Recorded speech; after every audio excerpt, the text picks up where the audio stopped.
The movie begins by showing Emma's life in the small town of Aurora, which is far from easy. As the owner of a diner that doesn't generate much income, she's struggling to make ends meet.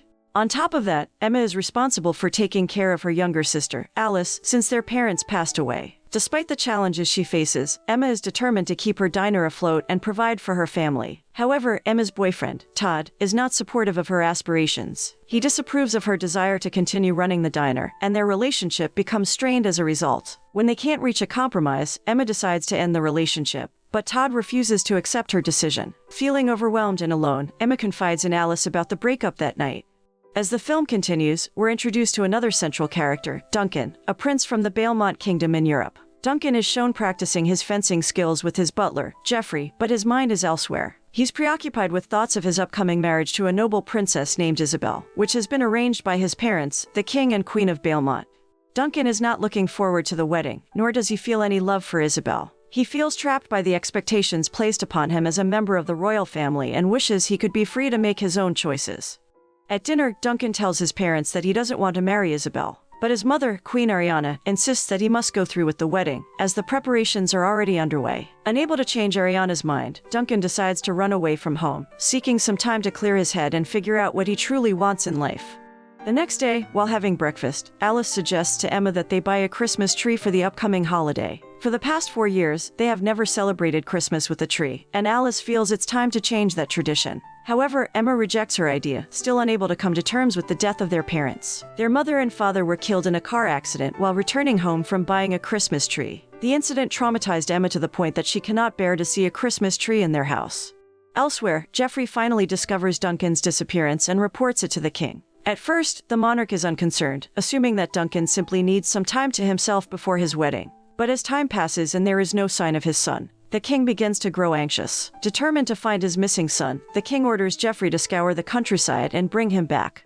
Duncan, feeling overwhelmed by the pressure of his upcoming wedding, decided to flee to the quiet town of Aurora. He changed his name to David and started a new life there, hoping to forget his troubles.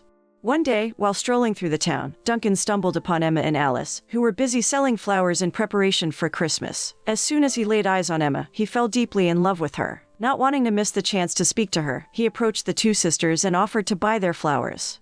Later that day, as Emma works hard to keep her diner afloat, she finds herself confronted with Todd, who again has come to convince her to marry him. Desperate to win her back, he begs her to reconsider their relationship, but Emma remains resolute. She knows that she needs to focus on her diner and on taking care of her sister, and that Todd is not the right person to support her through these challenges.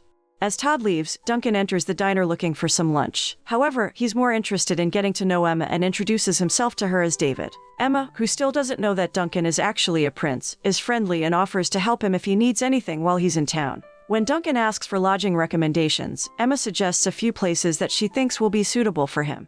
After enjoying his lunch, Duncan heads to the inn that Emma recommended. Despite his efforts to conceal his identity, the innkeeper, Nancy, quickly recognizes him as the Prince of Belmont. However, she decides to keep his secret to herself.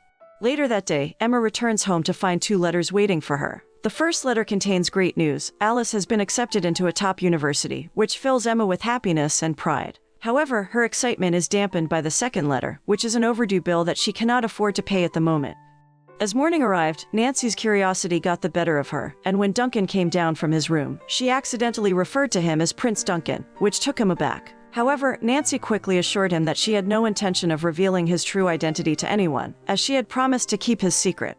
The next morning, Duncan had originally planned to go to Manhattan for some unknown reason. However, as he walked towards the train station, he noticed Emma visiting her parents' grave. Duncan's plans changed at that moment, as he felt drawn to her and decided to stay with her instead of catching the train.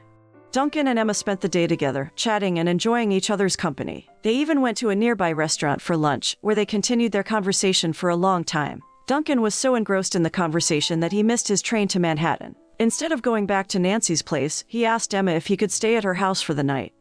In the evening, Nancy finds Duncan looking through the pictures he took with Emma earlier that day. She notices that he seems particularly interested in Emma and decides to tell him about her past, including the tragic loss of her parents. As Nancy recounts the story, Duncan becomes more and more amazed at Emma's strength and resilience, admiring how she has been able to support herself and her sister all these years.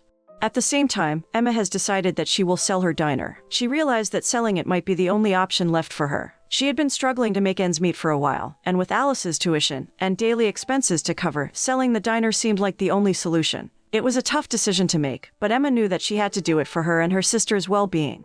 Meanwhile, Geoffrey had been tailing Duncan for the past few days, reporting his every move to the king. When he reported that Duncan was approaching a woman, the king didn't get angry. Instead, he encouraged his son to pursue whomever he wanted, even if it meant keeping it a secret from the queen. Duncan woke up early the next day, feeling energized and excited. He was thinking about Emma and how to help her with her problem. He decided to visit her diner, hoping to see her there. And as he arrived, he found Emma behind the counter, looking a bit tired. Duncan approached her and asked her how she was doing. Emma then told him that she was thinking of selling her diner, as she needed money to support herself and her sister's tuition. Duncan was surprised and saddened to hear that. He knew how important the diner was for Emma and how hard she worked to keep it running. Instead of giving up, Duncan suggested that they should come up with a new menu to attract more customers. Apparently, it's not just Emma who is facing a dilemma. Max, one of the diner's employees, shares his dream of studying culinary arts but is unsure if he can pass the entrance test. So, Duncan offers to help him prepare, and they all head to a bar to discuss the challenges of the test. Afterward, Emma invites Duncan to play pool, and they continue to bond. As Duncan and Emma were playing pool, Todd suddenly appeared and became jealous of Duncan's closeness to Emma. He tried to attack Duncan, but Duncan was skilled in fencing and used a billiard stick as a substitute sword to defeat Todd in the fight. After the fight, Duncan sat down with Emma and encouraged her to keep her diner business, which was a legacy from her parents. He saw the potential in the place and suggested they work together to make it a success. He also convinced Emma to celebrate Christmas again, which she had not celebrated since the loss of her parents. Duncan's persuasive words worked their magic, and Emma purchased a Christmas tree to decorate their home, much to Alice's delight. The trio happily decorated the tree, reminiscing about their favorite holiday memories. As they finished decorating, Max informed Duncan that he had passed his college entrance exam, thanks to Duncan's help. Duncan was thrilled to hear the news and congratulated Max on his achievement.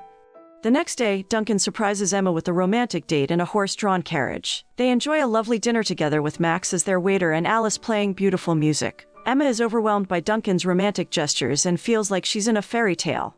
Meanwhile, Todd discovers a newspaper article about Duncan's royal status and wedding to Isabel. Seeing this as an opportunity to bring Duncan down, Todd shows the article to Emma, hoping to hurt her and expose Duncan's lies. Emma is devastated by the revelation and can't believe that Duncan has been lying to her all along. She is furious and feels like she can't trust him anymore. Feeling heartbroken, Emma confronts Duncan at her diner the next day. She felt deceived and angry that he didn't trust her enough to tell her the truth. Duncan tried to explain his side, but Emma was too hurt to listen. Duncan, feeling rejected, decided to leave Aurora and return home to Balemont. Geoffrey, who had been keeping an eye on Duncan, approached him as he was leaving and offered his support. Despite the initial distrust, Duncan knew that Geoffrey was only following the king's orders. Together, they left Aurora and returned to Balemont. As soon as Duncan returned to Balemont, he began to act differently, which surprised his parents. He took up tasks like cleaning dishes and even invited the servants to join in the family dinner. His mother, the queen, was unhappy with his behavior and thought that it was below his status as the crown prince. Fortunately, the king stood up for him. He told the queen about what Duncan had gone through during his time away, and reminded her that Duncan is now a grown man who has found his true love. He also made it clear that they should not force Duncan to marry someone he does not love. The king defended Duncan's behavior to the queen, explaining what he went through during his disappearance, and that he is now a grown man who has found true love, and the queen came to understand. The king then told Duncan to return to Aurora to fight for his love. He also assured Duncan that he doesn't need to worry about his arranged marriage with Isabel, as the queen had decided to cancel it. The morning of Christmas Day arrives, and Emma and Alice are caught up in a conversation about Duncan. Despite everything that has happened, Emma remains hopeful that Duncan will return to her, as she has already fallen in love with him.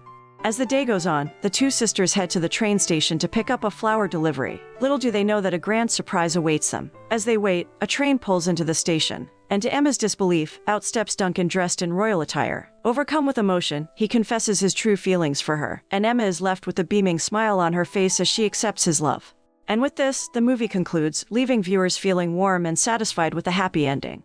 The moral that can be learned from this movie is about honesty in relationships and communication between partners, as well as the importance of pursuing one's true love despite the challenges and obstacles that may arise. It may also promote the idea that love can transcend social status and that people should not be judged solely based on their background or upbringing.